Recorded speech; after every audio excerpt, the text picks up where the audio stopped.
শুভেচ্ছা দর্শক সকলকে আমন্ত্রণ জানাচ্ছি প্ল্যানেটারি হেলথ একাডেমির সুরক্ষায় প্রতিদিনের আজকের আয়োজনে। দর্শক, ডায়াবেটিস এমন একটা অসুখ, যখন আমাদের এই মনের পর্দায় অসুখটির কথা ভেসে ওঠে আমরা ভাবি হয়তো বয়স্ক লোকজন যারা আছে আমাদের পরিবারে তারাই এই রোগে আক্রান্ত হবে, কিন্তু যারা ডায়াবেটিস চিকিৎসা ব্যবস্থাপনার সাথে যুক্ত আছেন তারা তাদের দৈনন্দিন অভিজ্ঞতায় দেখছেন যে আমাদের তরুণ সমাজ কিন্তু ক্রমাগত এই রোগে আক্রান্ত হচ্ছে এবং তাদের চিকিৎসার আওতায় আনা এবং তাদের এই ডায়াবেটিসকে নিয়ন্ত্রণ করা ক্রমাগত কঠিনতর হয়ে উঠছে। আজকে আমরা তাই আমাদের আলোচনার বিষয় ঠিক করেছি ডায়াবেটিস ও বিপর্যস্ত তারুণ্য। এ বিষয়ে কথা বলার জন্য দুজন বিশেষজ্ঞ আমাদের সাথে যুক্ত হচ্ছেন। আমাদের সাথে আছেন অধ্যাপক ডাক্তার জাফর আহমেদ লতিফ, তিনি ডায়াবেটিস, থাইরয়েড ও হরমোন রোগ বিশেষজ্ঞ, সাবেক মহাপরিচালক, বারডেম জেনারেল হসপিটাল। আমাদের সাথে আরও আছেন ডাক্তার শারমিন চৌধুরী, তিনি ডায়াবেটিস, থাইরয়েড ও হরমোন রোগ বিশেষজ্ঞ, সহকারী অধ্যাপক, ন্যাশনাল ইনস্টিটিউট অফ নিউরোসায়েন্সেস ও হসপিটাল।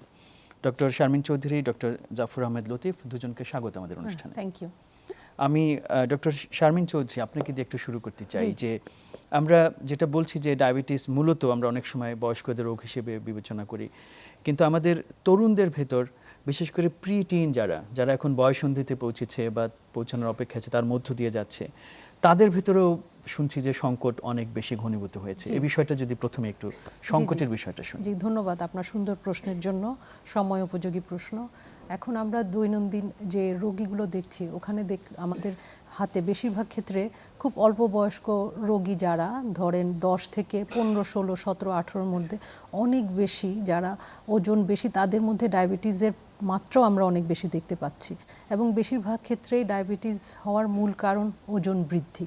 কারণ এই সময়টা যেটা প্রিটিন, সেই সময় হরমোনাল একটা সার্জ হয়, সেই হরমোনগুলো কিন্তু ডায়াবেটিসকে অ্যাগ্রেভেট করে, বাড়তে উদ্দীপ্ত করে। তো সেই ক্ষেত্রে যদি ওজন বেশি থাকে এটা আরও বেশি অ্যাগ্রেভেট করে। তো এই ক্ষেত্রে আমাদের মূল ফোকাস হওয়া উচিত, আমরা যদি শুরু থেকেই ডায়েট এবং এক্সারসাইজ এগুলার ব্যাপারে এই বয়সের যারা বাচ্চারা আছে ওদেরকে আমরা উদ্বুদ্ধ করতে পারি, তাহলে হয়তো বা যে পর্যায়ে আমরা যাচ্ছি সেটা থেকে কিছুটা রিভার্স করা যাবে। আচ্ছা, এ বিষয়ে কি বিশেষ কোনো পরিসংখ্যান কি আছে যে দেশে আসলে এই সমস্যাটার, এই বয়সের বাচ্চাদের সমস্যাটা আসলে কতখানি গভীর এবং তার পেছনে এক্স্যাক্টলি কি কি কারণ আছে? গ্রাম শহর নানান রকমের বিষয় তো আছে, এই বিষয়ে কি বিশেষ কোনো পরিসংখ্যান আছে? পরিসংখ্যান সম্বন্ধে আমার জানা নাই, তবে আমি তো 10 বছর ধরে প্র্যাকটিস করছি। আগে যেটা দেখতাম যে রুরাল এরিয়া অথবা গ্রাম থেকে যারা আসতো তাদের অত বেশি আমরা ডায়াবেটিস দেখতাম না, কিন্তু এখন আমরা যেটা দেখতে পাচ্ছি ওভারঅল গ্রাম বলেন আর আমাদের শহরে বলেন সবখানেই অবস্থা খুবই খারাপ, এবং মূল কারণ ওজন বৃদ্ধি, তার সাথে আপনার ডায়াবেটিস, এর সাথে আরও অনেক রোগ থাকে অ্যাসোসিয়েটেড, বাট এটা একটা আনহেলদি লাইফস্টাইল থেকে এটা আরও বেশি অ্যাগ্রেভেট করতেছে। রিগার্ডিং ফুড খাবার এবং এক্সারসাইজ এগুলার এত স্বল্পতা, যার কারণে এটা আরও অনেক বেশি মহামারী আকারে দেখা দেওয়ার সম্ভাবনা দেখা দিয়েছে। এটা ভীষণ গুরুত্বপূর্ণ এই অর্থে ডক্টর জাফর আহমেদ লতিফ, আপনার কাছে যদি আসি যে আজকে যে এই বাচ্চাটি বেড়ে উঠছে, ও এক সময় তার যৌবনে যাবে, তারপর সে কর্মক্ষম হবে, সে অবদান রাখবে, কিন্তু এই বাচ্চাগুলো যদি এরকম ডায়াবেটিসের মতো একটা অসুখের মধ্য দিয়ে সে বেড়ে ওঠে, তাহলে তো সেটা জাতির জন্য এবং পৃথিবীর জন্য সবার জন্য একটা বিরাট সংকটের কারণ। আপনি বারডেমে দীর্ঘদিন ধরে কাজ করেছেন এবং এখনও আপনি কানেক্টেড আছেন বিভিন্ন উদ্যোগের সাথে। আপনার কি মনে হয় যে সিচুয়েশনটা আসলে কেমন? বাংলাদেশে কি এটা এরকম, নাকি এটা গ্লোবাল একই সিনারিও? আসলে আমাদের কোন জায়গায় অবস্থান? আমি একটু কথাটা অন্যভাবে বলতে চাই। জি, আমরা 1000 বছর আগে ছিলাম হান্টার গ্যাদারার, হান্টিং করতাম, মাঠে কাজ করতো আমাদের পূর্বপুরুষরা, তবে তাদের খাদ্য জুটত। এখন নানান টেকনোলজির কারণে খাদ্যের প্রাচুর্য এসে গেছে, যেভাবেই হোক। আমি কোয়ালিটি ফুড দিয়ে কথা বলছি না, পরিমাণের দিক থেকে বেশি এসে গেছে। আর এই সাবকন্টিনেন্টে আমাদের এই উপমহাদেশের একটা জেনেটিক যে একটা প্রভাব আছে, সেটা হচ্ছে সেন্ট্রাল ওবেসিটি, পেট মোটা। জি, এটা এই সাবকন্টিনেন্টের সমস্যা, জেনেটিক হতে পারে, এটা খাওয়া দাওয়ার কারণ হতে পারে, সব কিছু। আরেকটা শব্দ ব্যবহার করা হচ্ছে যে ঢোল, DHOL, ডিতে ডায়াবেটিস, এইচতে হাইপার টেনশন ব্লাড প্রেশার, ওতে ওবেসিটি, এলতে লিপিড ডিসঅর্ডার। এই চারটা কিন্তু একসঙ্গে আসছে। কাদের? ও যাদের আছে ওবেসিটি। এখন বাংলাদেশের প্রেক্ষাপটে যদি আমরা চিন্তা করি যে আমাদের ইয়াংদের মধ্যে ডায়াবেটিস কেন বাড়ছে, একটু আগে উনি যে বললেন আমাদের খাদ্যাভ্যাসের ব্যাপক পরিবর্তন। আপনি চিন্তা করে দেখুন, ঢাকা শহরে এমন কোনো রাস্তা আছে যেখানে বিরিয়ানির দোকান নাই বা ফাস্টফুডের দোকান নাই? পাওয়া যাবে এই কালচারটা তো আমাদের কোত্থেকে এলো? বিরিয়ানি খাওয়া আমি বলছি না নিষেধ, কিন্তু বিরিয়ানি সে নাস্তা হিসাবে খাচ্ছে, বাড়িতে গিয়ে আবার খাবে। তো এই যে একটা ফুড হ্যাবিটের চেঞ্জ হয়েছে, ফাস্ট ফুড নামই হয়েছে ফাস্ট, এবং ফাস্ট এতে ওবেসিটি এবং অন্যান্য কিছু সব কিছুই করে দিচ্ছে। তারপরে যেটা হচ্ছে ফিজিক্যাল অ্যাক্টিভিটি, টেকনোলজির কারণে আমাদের পায়ের খেলা বন্ধ হয়ে হাতের খেলা চলছে, অনবরত গেমস খেলছে হাত দিয়ে, পায়ের খেলা ভুলে গেছি। এই সব কিছু মিলিয়ে আমাদের ডায়াবেটিসটা বাড়ছে। এখন কথা হচ্ছে আবার পরবর্তী প্রশ্ন এসে যায়, যখনই একটা বলি যে আপনি হাঁটবেন, তখন প্রশ্ন ওঠে আপনি কোথায় হাঁটবো? জি, মাঠ নাই, যে সমস্ত মাঠ ঘাট ছিল সেগুলো বন্ধ হয়ে গেছে, রাস্তার ফুটপাতে দোকান হয়ে গেছে, রাস্তা দিয়ে হাঁটবো তারও কোনো পথ নাই। তাহলে উপায়টা কি? সুতরাং ইয়াং তরুণ বয়সে ডায়াবেটিসের, হাইপার টেনশন, ডিসলিপিডিমিয়া, যা বললাম ঢোল, এই চারটাই প্রাদুর্ভাব বাড়ছে। শুধু ডায়াবেটিস না, ব্লাড প্রেশারও বাড়ছে। 25 থেকে 30 বছর বয়সে যে এত ব্লাড প্রেশার পেশেন্ট আমি আগে কখনো দেখিনি, গত 2-5 বছরে যা দেখছি। লিপিড ডিসঅর্ডার মানে কোলেস্টেরলের প্রবলেম, তাও আমি দেখতে পাচ্ছি এই কারণে। এটাই হলো মোটামুটি অবস্থা আর কি আমাদের। একটা খুব বড় রকমের দুর্যোগপূর্ণ বিষয় কিন্তু বলতে হবে স্বাস্থ্যের ক্ষেত্রে, জনস্বাস্থ্যের ক্ষেত্রে। এটা একটা বিষয় একটুখানি হাইলাইট করতে চাই, যেটা ডক্টর শারমিন বলেছেন যে গ্রামেও আগে যে জিনিসগুলো দেখা যেত না, সেখানে কিন্তু একই রকমের চিত্র। যে যেমন আমি ব্যক্তিগতভাবে একটি প্রত্যন্ত গ্রামে বড় হয়েছি, কিন্তু সেখানে একটা সময় ছিল যে মানুষ হাঁটতে বাধ্য হতো। এখনো কিন্তু গ্রামে গ্রামে এই যে মেকানাইজড রিক্সা যেগুলো অথবা ভ্যান, এগুলো চলে গেছে। সেখানেও কিন্তু যারা কৃষক মাঠে কাজ করতেন তাদেরও কিন্তু শারীরিক পরিশ্রমের পরিমাণ কিন্তু কমে গেছে, এবং বাচ্চারা এ ধরনের বাহন ব্যবহার করে স্কুলে যাচ্ছে আসছে, তাদেরও কিন্তু হাঁটার ব্যবস্থা নেই। এই যে গ্রামের কথা আপনি বলছেন, গ্রামকে সেরকম ভাবে গ্রাম নাই। জি, সেটাই। গ্রামের কৃষককে সেভাবে লাঙ্গল দিয়ে চাষ করছে নাকি যন্ত্রের সাহায্যে, যন্ত্রে বসে সে চাষ করছে? যন্ত্রে করছে। ধান মাড়াই কিভাবে আর করছে? মেশিনে করছে। তাহলে কায়িক পরিশ্রম কৃষকেরও নাই, কমে যাচ্ছে। তবু আমি বলবো অন্যের তুলনায় বেশি আছে, অন্যের তুলনায় বেশি আছে। সেই হিসাবে গ্রামের দিকে, গ্রামে যারা সত্যিকার গ্রামে বসবাস করেন, তাদের একটা যেটা সমস্যা হচ্ছে যে ব্যালেন্সড ডায়েট যেটাকে বলি আমরা, সে সুষম খাদ্য সেটা নাই। তারা, আমাদের একটা স্টাডি আছে বার্ডেমের তরফে আমরা করেছিলাম আগে, যে প্রায় 80 থেকে 82% খাদ্য আমাদের কার্বোহাইড্রেট, মানে শর্করা জাতীয় খাদ্য, ভাত জাতীয় খাদ্য। ফ্যাট বা চর্বি, তেল জাতীয় জিনিসের মাত্র 7%। আর মাংস জাতীয় মানে আপনার ভেজিটেবল, এটা 12 থেকে 13%। কারণ সে অ্যাফোর্ড করতে পারে না, তার ক্ষমতা নাই মাংস মাছ কিনে খাওয়ার। সুতরাং সে ভাতের উপর নির্ভরশীল। যত ভাতের পরিমাণ বেশি হচ্ছে, টোটাল ক্যালোরি বেশি হচ্ছে, তত সেন্ট্রাল ওবেসিটি মানে পেটটা মোটা হয়ে যাবে তত বেশি। তো এই সব মিলিয়েই কিন্তু জিনিসটা আমাদের পরিবর্তনটা চলে এসছে। সেটাই। ফলে গ্রামে এখন ইলেকট্রিসিটি চলে গেছে। যেভাবে আগে মাঠে ঘাটে লোকে ডাঙ্গুলি খেলতো বা হাডুডু খেলতো, এগুলো নাই।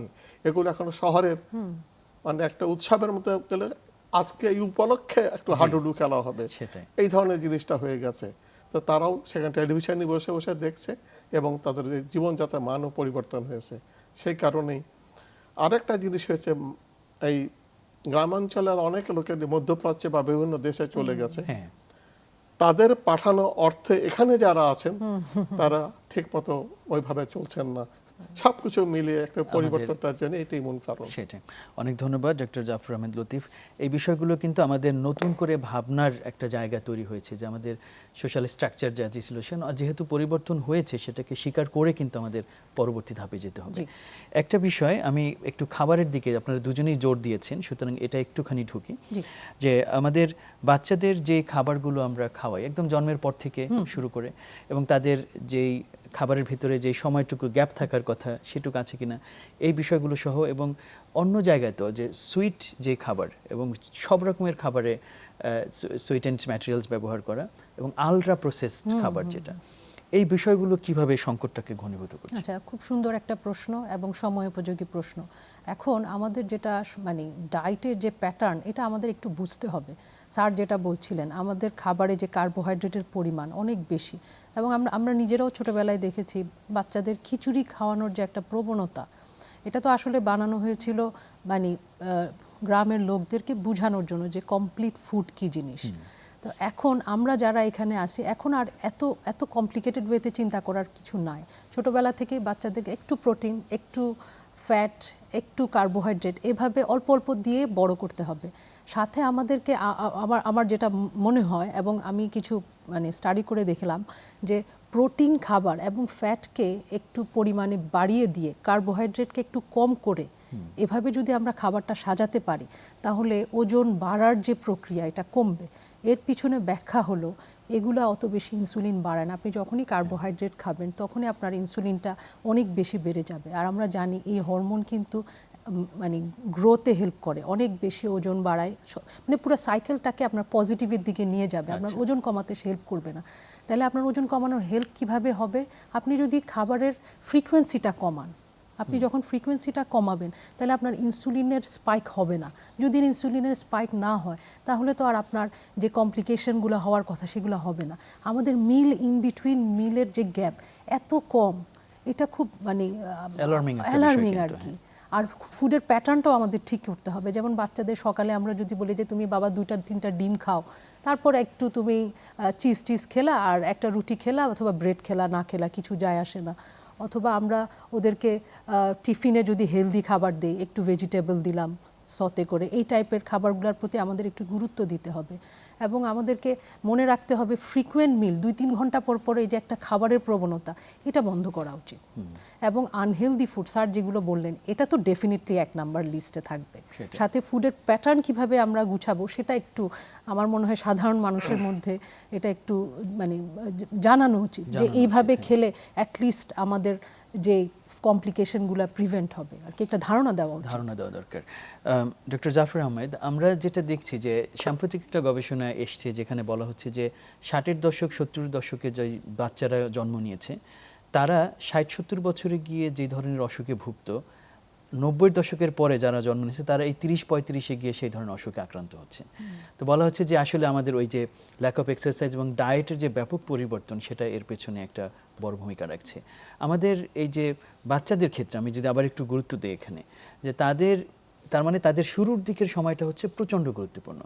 সেই সময়টায় তাদেরকে আমরা একটু কান্নাকাটি করলে তাকে একটু জুস খাওয়াচ্ছি, তাকে একটা কোক দিচ্ছি অথবা একটা সুইটেন্ড কোনো একটা বেভারেজ দিচ্ছি, এবং তাদের পুরো খাবার জুড়েই কিন্তু নানান রকমের সিনথেটিক এবং কেমিক্যালের ছড়াছড়ি। এই জায়গাটার আমরা কিভাবে এই ভুল পথে ঢুকে গেলাম? আসলে এটা একটা সামাজিক ব্যাপার। জি, এর সামাজিকভাবে যদি এটা ব্যবস্থা গ্রহণ না করা হয়, তাহলে কোনো একটা উপদেশ দিয়ে লাভ নেই। এখন আপনি চিন্তা করে দেখুন, আজকে একটা বাচ্চা যখন স্কুলে যায়, স্কুলে কি নাস্তা খেয়ে যায়, আর আপনারা যখন বা আমরা যখন স্কুলে গিয়েছিলাম, আমি কি কোনো নাস্তার প্যাকেট বাসায় নিয়ে গিয়েছিলাম? ব্যাগে, স্কুলের ব্যাগে আমাদের কোনো নাস্তার প্যাকেট ছিল না, বা খাবারের প্যাকেট থাকতো না। আজকাল মা ব্যস্ত, মা হয়তো অফিসে কাজ করেন বা কোনো কিছু কাজ করেন, ওনার সময় নেই কোনো রকম একটা রেডিমেড খাবার, ওই ধরনের জিনিস। অথবা এমনও আছে যে ছেলেকে 5 টাকা বা 10 টাকা দিয়ে দেন, সেই স্কুলের গেট থেকে খাবার কিনে খাচ্ছে। তো এই যে আমাদের জিনিসটা, এটা যদি সবাই মিলে আমরা সচেতন না হই, কোন একটা রুল বা একটা আইন দিয়ে করে এটা করা সম্ভব না। জিনিসটা আমাদেরকে সবচেয়ে, আমি যেটা সবসময় বলি যে আমি একটা শব্দ ব্যবহার করি যে দেখুন, আপনি কি নিয়ত করেছেন যে আপনি ভালো থাকতে চান? এটা যদি না করেন, আমার কোন উপদেশ বা আর কোনো উপদেশ কিছুই কোনো কাজ করবে না। খুবই আপনি একে প্রতিজ্ঞা করেন যে আপনি এটা করতে চান বা সুস্থ থাকতে চান, ওজন কমাতে চান, ব্লাড প্রেশার যাতে, ডায়াবেটিস যাতে না হয় প্রস্তুতি নিতে চান, তাহলে আপনাকে সেইটা আপনি যদি নিয়ত করে থাকেন, তাহলে এই সঙ্গে আমি একটা শব্দ বলি, তাহলে কি করতে হবে? যে ভোজন তো আমাদের করতেই হবে, খাও, যে কথাটা বলছি যে ব্যালেন্সড ডায়েট। আরেকটা কথাই সবসময় বলি, দেখুন যে আমাদের খাবারটা আমি একবারে সকালে খেয়ে নিলাম, সারাদিন আর কিছু না, আবার রাতে গিয়ে একবারে না খেয়ে যদি আমি এটা স্প্লিট করতে পারতাম, ভাঙতে পারতাম, তাহলে হয়তো একবার এইভাবে উঠতো না। কিন্তু পরিবেশ তো আমাকে সেটা দিচ্ছে না করতে। আমি সকাল 8টায় অফিসে যাই, বিকাল 5টা, রাতে সন্ধ্যা 7টায় বাসায় ফিরি, দুপুরে কোথায় খাই। রাস্তার পাশে যে ফুটপাতে ভাজা পোড়া বিক্রি হচ্ছে, ওটাই আমাকে খেতে হচ্ছে। এটা সবই মিলে এই জিনিসটা একটু দাঁড়িয়েছে। এখন যদি আমি সবকিছু মিলিয়ে বলি, তারপরেও একটা কথা থাকে যে কিছুই কি করার নেই, অবশ্যই করা আছে। সেটা হলো, আমি বলি পরিমিত ভোজন, নিয়ন্ত্রিত ওজন আর নিয়মিত পদভ্রমণ। আচ্ছা, এই তিনটা যদি আপনি ব্যবহার করতে পারেন, তাহলেই এইসব এই অল্প বয়সে, তরুণ বয়সে বা যারা বয়স্ককালে ডায়াবেটিস অলরেডি হয়ে গেছে, ব্লাড প্রেশার কিছু ভুগছেন, তারা অনেকেই ভালো থাকবেন। স্টাডিতে এখন দেখা যায় বাংলাদেশে প্রতি মানে বয়স্ক 30 বছরের উপরে প্রতি 5 জনের একজনের ডায়াবেটিস বা প্রি ডায়াবেটিস আছে। প্রতি 5 জনের একজনের 20% লোকে প্রি ডায়াবেটিস অথবা ডায়াবেটিস। এটা সম্ভব, স্টাডি বলছে 70%, 60 to 70% এটা প্রাদুর্ভাব কমানো সম্ভব যদি এই তিনটা যে কথাটি বললাম সেটা মেনে চলা হয়। আরেকটা জিনিস যেটা আছে, জিনিসটা আমাদের খাবারের ব্যাপারটা, যাতে যে ইন্টারমিটেন্ট ফাস্টিং, জাপানের ডক্টর ওসুমো উনি নোবেল প্রাইজ পেয়েছিলেন এই ইন্টারমিটেন্ট ফাস্টিং এর উপর, হেলথ বেনিফিটের উপর স্টাডি করি উনি নোবেল প্রাইজ পেয়েছেন। আমাদের যে ফাস্টিং মাস আসছে সামনে, রোজার মাস, আমরা কি ফাস্টিং করব না ফিস্টিং করব? এই জিনিসটা আমাকে বুঝতে হবে। কারণ আমি সারাদিন না খেয়ে থেকে 30টা আইটেম 20টা আইটেমের জিনিস আমি ইফতারের আইটেম করছি, তাতে তো ফাস্টিং এর যে বেনিফিটটা পাওয়ার কথা সেটা আমি পাবো না, বা কেউই আমরা পাবো না। সুতরাং আমাকে জিনিসটা আমি যদি অনুধাবন না করি, বুঝতে না পারি, কোনো ফর্মুলাই কাজ করবে না। সেটাই। আপনার এটা খুবই গুরুত্বপূর্ণ একটা বার্তা। আমি মনে করি যে আবার দর্শকদের মনে করানো উচিত যে সুস্থ থাকার সিদ্ধান্তটা এবং প্রতিজ্ঞাটা আমার নিজের ভেতর থেকে আসতে হবে, এবং তারপর সেই অনুযায়ী আমাকে খুঁজতে হবে যে কিভাবে আমি থাকবো এবং কোন কোন জীবন আচরণ করব। এটা একটা খুবই গুরুত্বপূর্ণ একটা সিদ্ধান্ত নিজের জন্য আমরা নিতে পারি। বাচ্চাদের জন্য যদি আসি ডক্টর শারমিন চৌধুরী, ওরা তো সবসময় সবকিছু নিজেরা বুঝে না। অভিভাবক হিসেবে আমাদেরকে নিজেদেরকে তাদের কাছে রোল মডেল হিসেবে উপস্থাপন করতে হবে এবং তাদের জন্য একটা সুযোগ সৃষ্টি করতে হবে। এটা একটা বিষয়। সেখানে আমাদের যে বিভিন্ন রকমের, আমি যদি প্রতিষ্ঠানের কথা বলি, পরিবার একটা প্রতিষ্ঠান, সে যে শিক্ষালয়ে যাচ্ছে, বিদ্যালয় হোক, ইউনিভার্সিটি হোক, কলেজ হোক, সেটা আর একটা প্রতিষ্ঠান। এই জায়গাগুলোকে আমরা কিভাবে একটা বাচ্চার জন্য স্বাস্থ্যকর জীবন নিশ্চিত করার কাজে লাগাতে পারি? জি, থ্যাংক ইউ, খুব সুন্দর প্রশ্ন। প্রথমে আমি বলবো আমাদের দায়িত্ব সবচেয়ে বেশি, আমরা প্যারেন্টস। বাচ্চারা বেসিক্যালি আমাদেরকে দেখেই শিখে। এখন আমি বলছি তুমি এটা করো, কিন্তু আমি পালন করছি না, তাহলে এটা হবে না। তার মানে আমাকেও হেলদি লাইফস্টাইল লিড করতে হবে, এবং এটা ছোটবেলা থেকেই শুরু করতে হবে। হ্যাঁ, এটা তো আর একদিনে হবে না। হ্যাঁ, হেলদি ডায়েট এটা বাচ্চাদের বলতে হবে, নিজেদেরও ফলো করতে হবে। সাথে আমরা অনেক কমপ্লেন করি যে আমাদের এখন হাঁটার জায়গা নাই, এই নাই, সেই নাই, বাট এর মধ্যেও আমাদের খুঁজে বের করতে হবে। আমরা যদি লিফট ব্যবহার না করি, আমরা যদি বলি যে ঠিক আছে চলো বিকাল হলো আমরা একটু 15 মিনিট হেঁটে আসি, আমরা প্যারেন্টসরা নিজেরা যদি বাচ্চাদেরকে নিয়ে একটু হেঁটে আসি, এটাও হতে পারে। অথবা স্কুল থেকে আসতেছে, গাড়ি নিয়ে আসলো, ঠিক আছে আমরা এই জায়গায় নেমে যাই, এই পথটুকু আমরা হাঁটতে হাঁটতে যাই। অথবা কোচিং থেকে যাওয়ার সময় আমরা এইটুকু অংশ হেঁটে যাই। ছোট ছোট এই যে পরিবর্তন, এগুলো খুব গুরুত্বপূর্ণ। 1, 2 নাম্বার, আমার যেটা মনে হয় স্কুলে আমরা বাচ্চাদেরকে পড়াশোনার জন্য যেইভাবে আমরা মানে এখনকার যে সিস্টেম, খুব হতাশাজনক। আমরা যখন ছোটবেলায় ছিলাম আমাদের স্কুলে কিন্তু আগে 1 ঘন্টা পিটি হতো, দিয়ে তারপর আমরা কিন্তু ক্লাসে ঢুকতাম।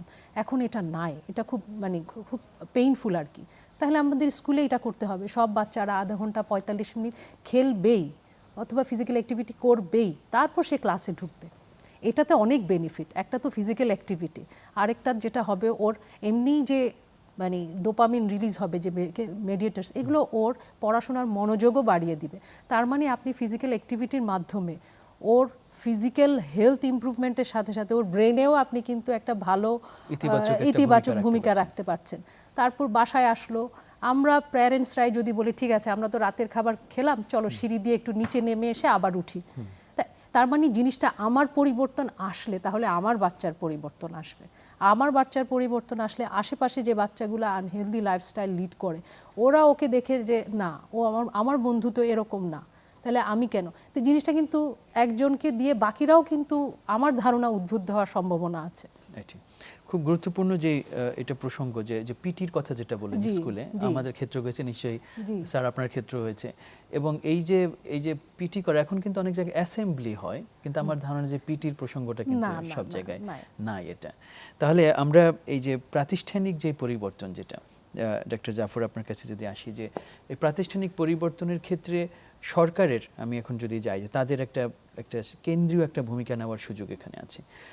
আমরা আমাদের এই আলোচনা থেকে সরকারকে কি আমন্ত্রণ জানাতে পারি এবং কোন কোন জায়গায় তারা অতি শীঘ্র এই পদক্ষেপটা নিক যাতে আমাদের ভবিষ্যৎ প্রজন্ম ভালো থাকে? না, জিনিসটা একটুখানি আমি যেটা বলছিলাম সেটা হচ্ছে পরিবর্তনটা শুধু আমার হাকার থেকে তো হবে না, জি, সেটাই। এটা সামাজিক ব্যাপার একটা থাকবে। আজকাল একটা বিল্ডিং হলেই একটা ইউনিভার্সিটি বানানো যায়, সেখানে আপনি কি আশা করেন? যদি আইন থাকতো যে না, এখানে একটা স্কুলে একটা এই পরিমাণ খেলার মাঠ যেগুলো আছে সেগুলো নাকি হাট বসে আজকাল। সুতরাং এই যে পরিবর্তনটা, এটা কে করবে? আমি যেটা বললাম সামাজিকভাবে, মানে সে রাষ্ট্র বলুন আর যেই বলুন, এটা সামাজিকভাবে যদি এটা মিলে সবাই সচেতন হন তবেই সম্ভব। তাছাড়া আর নিজের যেটুকু করার সেটুকু তো আমি বলেই দিলাম, হ্যাঁ, যে এর বাইরে আর এর বেশি আর কিছু করা সম্ভব না। সেটাই। তাহলে আমরা এই আহ্বানটা করি আসলে, যে আমাদের ভবিষ্যৎ প্রজন্মের স্বাস্থ্যকর যে ভবিষ্যৎ যেটা আসলে সেটাকে যে নিশ্চিত করতে চাই, তাহলে সামাজিক একটা আন্দোলন আসুক এবং সেখানে যে পরামর্শগুলো আপনারা দিলেন সেগুলো বাস্তবায়িত হোক।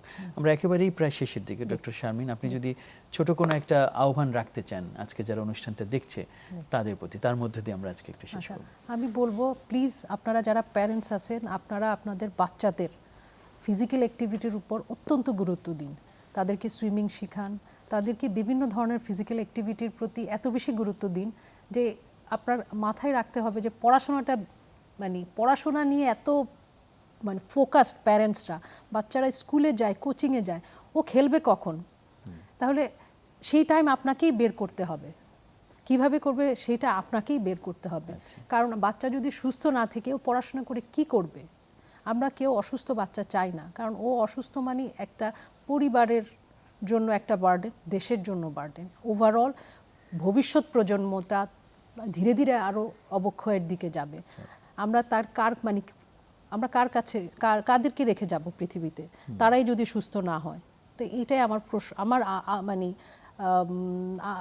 মানে আকুল আবেদন থাকবে, প্লিজ আপনারা বাচ্চাদেরকে ফিজিক্যাল অ্যাক্টিভিটির জন্য উদ্বুদ্ধ করুন। জি, Thank you. অনেক ধন্যবাদ ডক্টর শুধু শারমিন। বাচ্চাকেই না, বাচ্চার মা বাবাকে বাচ্চার মা আগে বাবাকে দিয়ে জি হবে। স্যার, স্যার ওই যে আজকের টপিক তো স্যার হ্যাঁ, জি, একটা তারুণ্য। পরিবার হিসেবেই আসলে আমাদের একটা ইউনিট তৈরি করা সম্ভব ইউনিট তৈরি এখানে। করতে হবে, জি। পারিবারিক দায়িত্ব। পারিবারিক দায়িত্ব। ডক্টর জাফর আহমেদ লতিফ, ডক্টর শারমিন, দুজনকে অনেক ধন্যবাদ এত Thank you. গুরুত্বপূর্ণ একটি বিষয়ে আমাদের সাথে আজকে যুক্ত হওয়ার জি, জন্য। Thank you. ধন্যবাদ। Thank you. দর্শক, শেষ করছি সুরক্ষায় প্রতিদিনের আজকের আয়োজন। আমরা এই বার্তাটি দিতে চাই যে আজকের যেই শিশুটি, যেই তরুণটি বেড়ে উঠছে, তার সুন্দর ভবিষ্যৎ নিশ্চিত করতে হলে তাকে ডায়াবেটিসের মতো এই যে অসুখ বা অন্যান্য যেসব অবিসিটির কথা বললাম, যে ওজন বেড়ে যাওয়া, ক্যান্সার অথবা তার হৃদরোগের যেই ঝুঁকিগুলো তৈরি হয়, সেখান থেকে যদি তাকে আমরা বাঁচিয়ে রাখতে চাই, তাহলে পরিবার হিসেবে, সমাজ হিসেবে কিন্তু আমাদের সকলকে সম্মিলিতভাবে দায়িত্ব নিতে হবে। আশা করি আমাদের সকলের প্রচেষ্টায় আমরা একটি সুন্দর ভবিষ্যৎ প্রজন্ম পৃথিবীকে উপহার দেব এবং সকলে মিলে সুস্থ থাকব। সেই প্রত্যাশায় আজকের মতো শেষ করছি।